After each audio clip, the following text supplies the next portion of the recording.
लेकिन जिस मानसिकता के साथ अभी निशाना बनाया जा रहा है राष्ट्रीय लोक जनशक्ति पार्टी को, नीतीश कुमार ने बंगला भी उनसे छीन लिया है। क्या राष्ट्रीय लोक जनशक्ति पार्टी समाप्त हो गई है? हमारा कोई पार्षद नहीं है। ये वो टेबल है, कुर्सी है, जहाँ पर कभी रामविलास पासवान बैठकर जो है वो लोगों से बातचीत करते थे। आदरणीय नीतीश कुमार जी के राज्य में न्याय के साथ विकास होता है, लेकिन क्या पशुपति कुमार पारस जी के साथ न्याय हो रहा है? अब तो ये बंगला भी चला गया, घर भी चला गया, आप लोग रोड पर आ गए। ये बंगला चिराग जी को आवंटित कर दिया है। पारस जी ने 12 जनपद तो खाली नहीं करा है। पारस जी ने कभी चिराग पासवान को एनडीए में आने से नहीं रोका। पशुपति कुमार पारस राष्ट्रीय अध्यक्ष राष्ट्रीय लोक जनशक्ति पार्टी का आपको बैनर भी दिख रहा होगा। आदरणीय पशुपति कुमार पारस जी ने तो कभी कोई बंगला ही नहीं लिया। तो चिराग पासवान इस पर बैठकर लोगों से बातचीत करेंगे। किसके दबाव में, किसके प्रभाव में और किसके बदले की राजनीति का शिकार राष्ट्रीय लोक जनशक्ति पार्टी हो रहा है? इस बंगले में चिराग जी को क्या इंटरेस्ट है, ये तो वही बता सकते हैं। एनडीए के अंदर भारतीय जनता पार्टी ने पहले पशुपति कुमार पारस को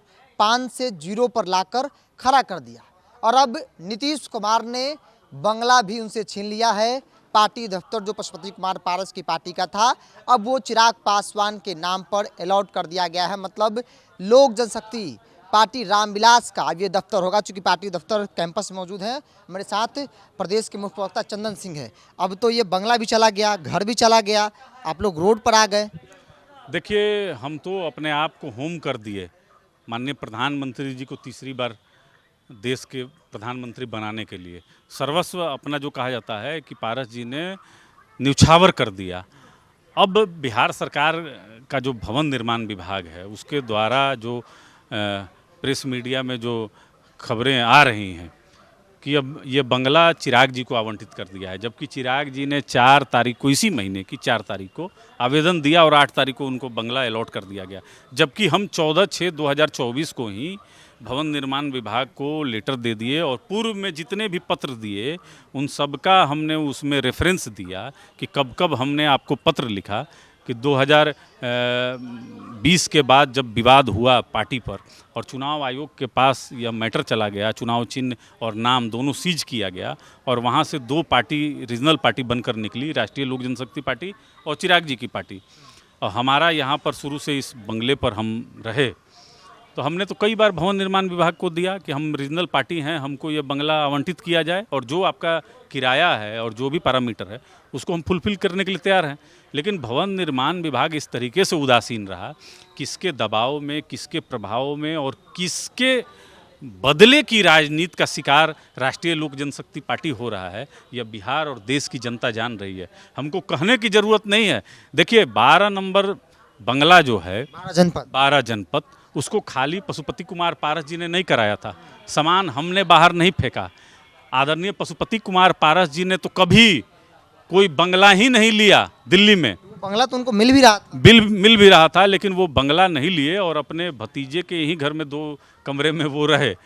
तो हम तो बंगले की राजनीति नहीं करते हैं। कहीं भी एक झोपड़ी में भी हम अपने पार्टी दफ्तर को बना लेंगे, चला लेंगे, उसके लिए हमको कोई दिक्कत नहीं है।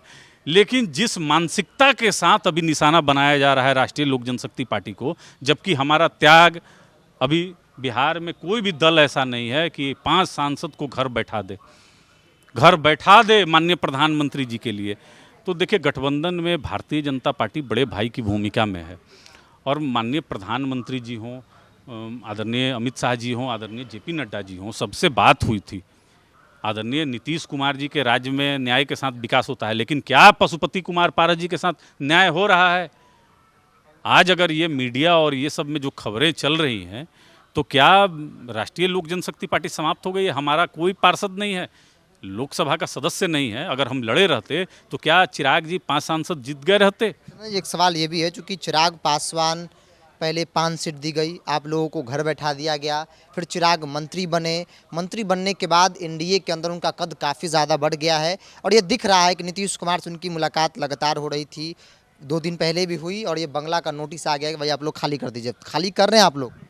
देखिए, हमारे साथ न्याय नहीं हुआ है। हम न्यायालय के शरण में हैं और माननीय न्यायालय के द्वारा जो भी निर्णय आएगा हम उसको स्वीकार करेंगे, लेकिन अलबत्ता हमारे साथ न्याय नहीं हुआ है। हाँ, किसी के प्रभाव और दबाव में कार्रवाई जरूर हो रही है। किसके प्रभाव दबाव? देखिए, ये सब कुछ जानता है।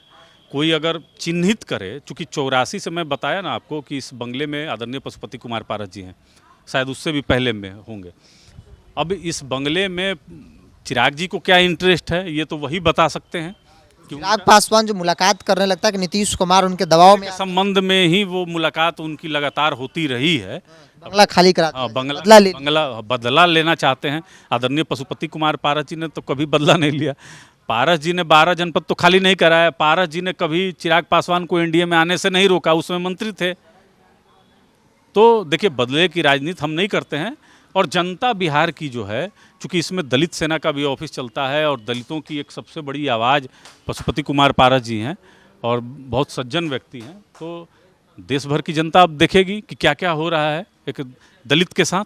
तो आने वाले समय में इसका जो है ये सब प्रक्रिया हो जाए, उसके बाद सड़क पर भी हम उतरेंगे। सड़क पर उतरेंगे, न्यायालय का दरवाजा खटखटाएंगे, यही वो दफ्तर है।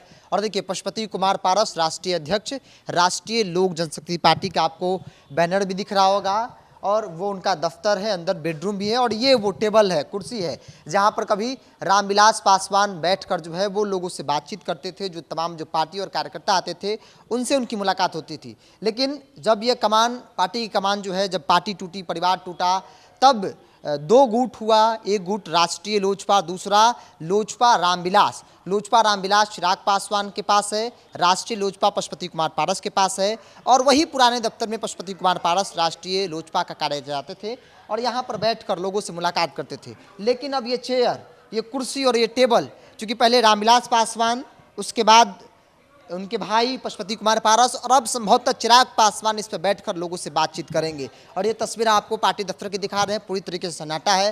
हालांकि चंदन सिंह जो प्रदेश के मुख्य प्रवक्ता है, उन्होंने बेशक मोर्चा संभाला है और उन्होंने कहा कि भाई हम लोग कोर्ट का दरवाज़ा खटखटाएंगे, अगर मेरी बातें नहीं सुनी गई तो फिर हम लोग सड़क पर भी उतरेंगे। किसी के कहने पर, किसी के दबाव में आकर सरकार ने इस तरह के फैसले जो है वो लिए। सहयोगी अजय के साथ बिरजू सिंह, पटना।